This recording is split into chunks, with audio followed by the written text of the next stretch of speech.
They've got a degree somehow, but there's nothing in their heads. So coming to a different topic, like another part of our topic, as you know, Kashmiris have been witnessing this lockdown and they have been used to the process of lockdown for a very long time.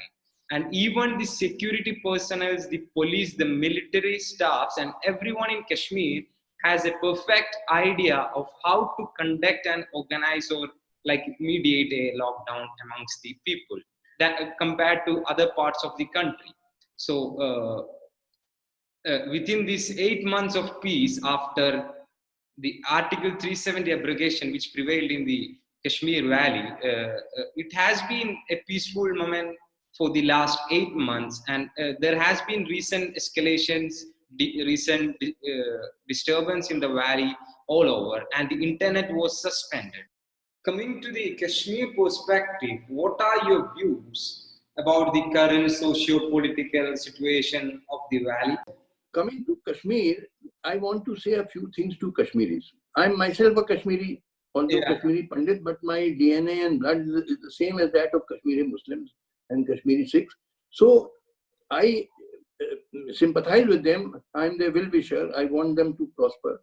But Kashmiris must understand a few things. Firstly, no Indian government can survive if it gives independence to Kashmir. Whether it is BJP government in the center or Congress government or any other government in the center, if it gives independence to Kashmir, either by referendum or any other way, it will not survive for a day. Because public opinion has hardened in India. So, however much the bloodshed in Kashmir, independence will never be granted to Kashmir. Kashmiris must understand this. If they want to keep shedding blood, keep shedding blood. You are only 8 million, we are 1350 million. You will be at the receiving end. You are. Secondly, see, the test of every system is one and only one. Does it raise the standard of living of the people? Does it give people better lives? See, freedom is not an end in itself. Freedom can only be a means to an end. The end has to be raising the standard of living of the people and giving people better lives. So if Azadi for Kashmir gives Kashmiri people better lives, I will support the demand for Azadi. But then they have to prove it. I ask Kashmiris that you first answer a few questions. At present, the leaders, the separatist leaders, Hurriyat leaders and all, and the militant leaders and all, what is their ideology? It is Islamic fundamentalism. Exactly. So if Kashmir becomes independent under their leadership, Kashmir will go back into the Middle Ages because Sharia law will be imposed and women will be compelled to wear burqa. All this Islamic fundamental nonsense will start. Yes. It will. This independence will damage. See, independence can be a good thing and can be a bad thing. If it is a good thing, I will support it. If independence for Kashmir gives Kashmiri people better lives, I will support that demand. But I will prove it to you, it will give them worse lives. Firstly, because the present leaders are all Islamic fundamentalists. And under their leadership, if Kashmir becomes independent, it will be thrown back into the Middle Ages because Islamic fundamentalism is all nonsense. It's all medieval obscurantism. We have to have modern, you have to come into the modern scientific age, not go back into the Middle Ages. Exactly. Secondly, see, Kashmir has a massive handicraft industry, handicraft and horticulture industry. It does not have much mill industry. In almost every town in India, and there are hundreds and thousands of towns in India, there are shops of Kashmiris. I think you are from Kerala, isn't it? Yes, sir. I'm from Kerala. Now, I went to Kerala, I went to Trivandrum, and there is a Kovalam beach near Trivandrum. Yes, I, with my wife, went there. There were 2 or 3 or maybe 4 Kashmiri shops there on Kovalam beach. Oh, and those Kashmiris, they bring their goods from Kashmir, carpets, shawls, and pashmina, and this, and they sell them. Similarly, in every city in India, you go to Bengal, you go to Madhya Pradesh, you go to Punjab. In Delhi, there are so many shops of Kashmiris. They bring their goods from Kashmir and sell them in those shops in the cities of India. So the big market are the Indian towns. Okay. if Kashmir becomes independent, what will happen? Then those traders cannot come from Kashmir to India because you can't come then without a visa, and visa will be next to impossible to obtain. Exactly. So you will be cut off from your market, and your industry will be closed down. Lakhs of people will become unemployed. When I said this, some Kashmiris said, "Oh, sir, we will create a market in Pakistan or China." I said, "Do you think it is easy to create a new market? It takes 20 years. How the market Maybe more in than 20 Pakistan years. and China are already filled with goods from Pakistan and China. To capture those markets will not be easy. There's competition, and in the meantime, you will starve. So without thinking like parrots, you keep repeating Azadi, Azadi without considering the economic implications. And moreover, if Kashmir becomes independent, do you think it can survive? It's a small state. It will be captured either by Pakistan or China. It will come under the jackboots of Pakistani military or Chinese military. Do you think you can survive as an independent country? No, I don't. These Kashmiris talk nonsense. I tell them, I said, you have the mind of a child. A child of 5 or 6 years cannot be given freedom. His parents must tell him that this is what you can do and this is what you can't do. Exactly. It is only when he grows up and becomes an adult, then he can be given freedom to take his own decisions. But most people, both in mainland India and in Kashmir, they are like children of 5 or 6 years. So I don't believe in democracy. I believe in dictatorship led by modern-minded people, genuine patriots, who must tell the people that this is what you can do and this is what you can't do. Because people don't have a adult mind. Okay. People in Kashmir and also people in mainland India, most of them, 90%, have the mind of a child, full of casteism, full of communalism. How can they take correct decisions? People who are casteist and communal. So just like a child must not be given freedom. So similarly, Kashmiris and even Indians, they must not be given freedom. They don't know how to use the freedom. They'll use it in India, they use it by building Ram Mandir or cow protection, all this nonsense. So similarly, if you are Kashmiris are given freedom, they will start saying Islamic fundamentalism. All this nonsense will start. Sir, according to you, what can be a best political decision to democratize the people of Kashmir standing within the present perspectives, like as it's a UT, Union Territory? How do you think we can add up a little more political administrative initiatives? No, I don't believe in democracy. See, I have no faith in democracy. See, what is democracy in India? You live in India, 90% people, when they go to vote, I'm not saying 100%, but 90%, they don't see the candidate's merit, whether he's a good man or bad man, whether he's educated or uneducated, whether he's a criminal or not, nothing. They just see his caste or religion, or the caste and religion which his party represents. 90%. So they vote like sheep and cattle. So now democracy means majority vote, and majority consists of fools, full of casteism and communalism. So how can you entrust these people? How can you have faith? I don't have faith in democracy. I don't believe in democracy for people like in India or Pakistan, where most people are backward, full of casteism, communalism, superstitions, full of what I call as gobar, cow dung in their heads. Nice. And sir, how can this idea of Kashmiriyat helps in connecting the communities within Kashmir, like Kashmiri Muslims and Kashmiri Pandits, and of course You're talking of Kashmiriyat? Yes, sir. Please have a word. See, the Kashmiri culture is the Sufi, or it is also called Rishi culture.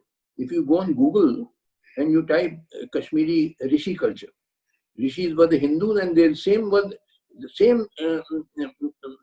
were the beliefs of the Sufis. That is tolerance, compassion, brother. Like what you were speaking about Chinar community. About Chinar Foundation? Yes, sir. About what? Yes, Chinar Foundation. See, this is an organization which basically I started, but now there are a large number of people involved in it. Yes. I'm happy to be a part of it. Sorry? I'm happy to be a part of it, sir. You are one of the joint secretaries. Vivek Tankha, who is a Kashmiri Pandit like me, he is one of the vice president. He's a member of parliament. Yes. Then we have Tasawwur Jalali, who is a Kashmiri Muslim who lives in California. We have Inder Vansh Chadda, who is a Kashmiri Sikh. He speaks Kashmiri. And our Asif Abdullah, in our Kashmir. General Secretary. And Asif Abdullah, of course, is the General Secretary. See, we did a lot of work for Kashmiris who were stranded during the lockdown. Thousands of Kashmiris were stranded in Indian cities in the lockdown, and they were running out of resources. So we helped them in various ways. We got them food, some money, and more than 90% of them we have evacuated to Kashmir. Yes, sir. Yes. Then there were many Kashmiris who were stranded in foreign countries like UAE or Malaysia or Kazakhstan. We have helped them also. Bangladesh Prabhu people, Dayal, we have helped the Bangladesh people, sir. We have included even him in our Chinar Foundation. So we have done a lot of work for Kashmiris, and Chinar Foundation inaugural will be held after the lockdown is over. So we are planning for that, and let the lockdown be over.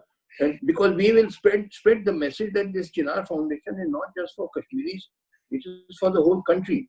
Because this Kashmiri culture is actually culture meant for the whole country. Okay. That India is a country of such diversity that we must all be united together, whatever religion, caste, language. So the correct culture is the Rishi or Sufi culture of Kashmiris. That is brotherhood and tolerance, compassion, mutual understanding. So Chinar Foundation will be significant for the whole of the country. It is not just for uniting Kashmiris, which of course is one of the important aims, but we will be sending a message to the whole country. Then I also suggested, that Shah Faisal should be made the Chief Minister of Kashmir. Now, many people criticize me that Chief Minister has to be elected. Yeah. How can he be elected? I said, see, in normal circumstances, of course, he should be elected. But there are two things. Firstly, the voice of the Kashmiri people has been silenced. They are, the situation which is prevailing. They don't have the 4G internet and this and that. They are afraid of security forces. Secondly, I said that, as I was just saying, the Kashmiri people are like children, 5-year-old children. What do they know of their own interest? So I am a Kashmiri. I am representing the Kashmiri people. I have elected Shah Faisal on behalf of the Kashmiri people, because Kashmiri people are unable to voice their opinion. Their voice has been suppressed. And I have done so because, see, Shah Faisal has a clean image as compared to these Abdullahs and Muftis. They have a very bad image. They did so much corruption. This Sheikh Abdullah was a highly corrupt person. These people, they have no credibility. Whereas Shah Faisal has a clean image. He's a self-made man. He was a medical doctor. If he wanted, he could have gone to America as a doctor and made tons of money. Then he joined he topped in the IAS. He has resigned from IAS because he felt that Kashmiri's atrocities were being committed on Kashmiris, which I also agree with. So he is the person, in my opinion, who is the right man who should become the leader of the Kashmir, the Chief Minister of Kashmir. However, this is my suggestion. Others may have their own opinion. Okay, sir. So with the recent statistics, we could see Kashmir is topping in the test number of tests conducted in this COVID, and that all gives a positive message. I'm just saying that we could see Kashmir is topping in the number of tests conducted in the country. And we are about to conclude this, sir. If you have anything other than our topic to speak to our viewers, please take this time. Yes, I want to tell you, see, one thing you must understand, all of you young people must understand. In this world, there are actually two worlds. One is the world of the developed countries, highly industrialized countries like USA, Canada, European countries, Japan, Australia, New Zealand, and China. China has also entered the world of the developed countries. The second world is the world of the underdeveloped countries, in which India and Pakistan are also there, and Bangladesh. Our national aim must be to transform India from an underdeveloped country to a highly developed country. Because unless you do that, we will remain condemned to poverty and unemployment and malnourishment and lack of healthcare and a host of other problems. We will remain poor. So our national aim must be to transform India from an underdeveloped country to a highly developed country. In my opinion, this cannot be done under the present constitutional setup, under the system of parliamentary democracy. Because as I said, parliamentary democracy runs largely on caste and communal vote banks. Now, casteism and communalism are feudal forces which have to be destroyed if India has to progress. But parliamentary democracy further entrenches them. So obviously, parliamentary democracy is not the way out for the Indian people. Okay. See, in the 2019 elections, people did not vote on the real issues like poverty, unemployment, or lack of healthcare, farmers' society. People voted on Ram Mandir, cow protection, or that we give Pakistan a thrashing, Balakot strike. Exactly. People are emotional, not rational, 90% people. So, in the present system, you cannot bring about great historical transformation, which will convert India from an underdeveloped country to a highly developed country. For that, we will require a revolution. Without a revolution, this great historical change cannot be achieved. But we must make this change. Unless we want to remain poor and underdeveloped and hungry, we have to make this great historical transformation from an underdeveloped country to a highly industrialized country. And in my opinion, it cannot be achieved without a revolution. So some kind of French Revolution or what kind of revolution will come, but this will take maybe 10 years or more. See, the revolution is not coming tomorrow. It will take 10, 15 years. So the question is, what do you do in the meantime? So my answer is that before every actual revolution, there is always a cultural revolution. Exactly. For example, the French Revolution took place in 1789. But before 1789, for several cultural revolution in France, which means great writers like Voltaire and Rousseau and the French encyclopedists, Helvetius, Holbach, Diderot, etc. They attacked the feudal system by their writings. Exactly. And they attacked religious bigotry. So for several decades in France, there was a cultural revolution. Then only then the actual revolution took place in 1789. So similarly, in India, although the actual revolution will take place after 10, 15 years from now, but we must begin the cultural revolution immediately, which means we must launch a powerful struggle against feudal ideas, feudal practices like casteism, communalism, superstitions. The youth, the idealistic, patriotic youth must do that. This is the age of the cultural revolution, not the actual revolution. The actual revolution will come after 10, 15 years. I understand. So anyway, it was my great honor talking and conducting this discussion with you. We would like to discuss on much more topic with you regularly, sir. Thank you so much for your time. Here we are concluding this virtual discussion. Thank you so much for your time, sir. My pleasure.